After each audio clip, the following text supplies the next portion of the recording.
Eto, in principle, kailangan po ba ng patunay na may kinontratang assassin para maituring na grave threats ang mga sinabi? Well, Your Honor, in so far as the crime of grave threat is concerned, hindi po yan kailangan. Alright. Speaking of condition, kanina na binanggit nyo 2 beses, posible po ba ang grave threats kahit may kondisyon ang banta? Ibig sabihin yung kapag ito nangyari sa akin, ito ay mga gawin mo. Kahit may kondisyon yung banta, posible po ba ang grave threats? Very much possible, Your Honor. As I have said, grave threats can be committed with or without condition.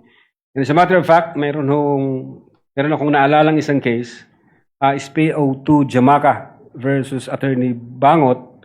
Ang sabi ho doon ni SPO2 Jamaica, if I lose my job, I will break your head, or I will. So it's for us, it's a kind of event-based condition na matitrigger yung execution ng threat pag nangyayari yung event. But then trigger ngayon